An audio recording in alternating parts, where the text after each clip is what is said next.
Make your move in Amplitude Studios' new 4X strategy game. Humankind lets you combine cultures to create a unique civilization that faces historical events and progresses through the ages. Hi, I'm Dec, and before you plan to pick up Humankind, we'll take you through everything you need to know about the game. Don't make the wrong move though, and like the video if you find it helpful, subscribe for more game previews, and pre-order the game on Fanatical.com today to save. Well, Humankind first began in the Stone Age, bashing rocks together and trying to create a fire. Oh, you meant the game, didn't you? Right, Humankind is a historical 4X strategy game. Think of Sid Meier's Civilization type game and you're on the right track. Developed by the studio behind the Endless Space series, Amplitude Studios, the game was announced in 2019 for Steam and was originally supposed to release on April the 22nd. However, Amplitude decided to delay the game to August the 17th. So you may be wondering, is this just like Civilization? Well, not really. The game obviously takes a lot of influence and gameplay pointers from the Sid Meier's Civilization series, given how it's at the forefront of the genre, but Humankind takes a different approach. In fact, Amplitude have decided not just to make a pretty game and stop there, they've put emphasis on being able to adapt to a situation just like the human race does in real life. It focuses on showing the multicultural history of humanity and how we change and evolve over the years.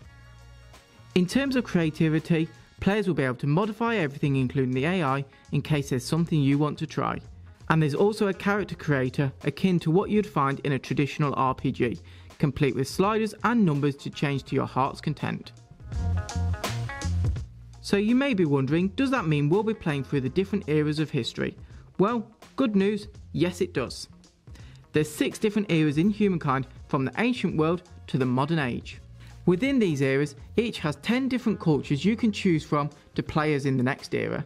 From across history, you can choose from cultures such as the Libyans, Nubians, Egyptians, Germans, Babylonians and the Chinese. And that's just a tiny slither of what is available in the final game, with 60 cultures in total.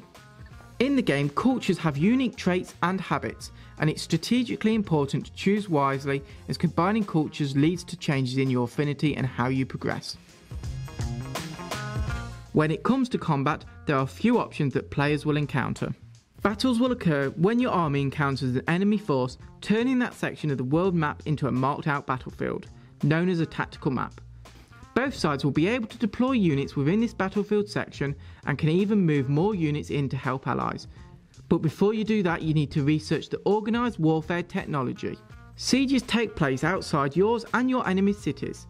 When in sieges, the city in question will see its trade routes broken and positive statuses removed, as well as not allowing the defender's army in or out of the city during the siege. I'm glad you asked. Amplitude has spoken about how the cities you build and create in Humankind will actively change over time. They'll become more modern representations of themselves as time passes, but some will be what Amplitude has referred to as emblematic quarters, which are historical remnants. What this means is that sections of your city and world will look noticeably older than the other sections. There's also a focus on fame over winning, as the head of Amplitude Studios stated, "You can't win history, that's not what happens." Wise words indeed. So in this vein, the purpose of the character you create is to make them famous. How you do that is up to you. You can get fame from beating enemies, to building cities and making your citizens happy. And speaking of the character creation, your avatar can be created by you. Therefore, if you wish to make your character in your mould or your favourite celebrities, you can do so, as there's a plethora of customization options for you to choose from. You now know how to win the game, but how do you progress? Well, in order to beat an era, you need to get 7 stars, which represents your character's fame. It's as simple as that. Yes, you do. If you pre-order Humankind, you receive 3 avatar sets and player icons of Boudica, Lucy and Edgar Allan Poe. Plus, if you purchase the digital deluxe edition of the game, you get a copy of the soundtrack, the Humankind Notre Dame pack and a PDF poster of the unit and tech tree. How cool is that? Thanks for watching. Is Humankind now in your gaming plans? Let us know in the comments below. Plus, don't forget to pre-order the game on Fanatical.com today. This Humankind preview video age is over though. Bye for now.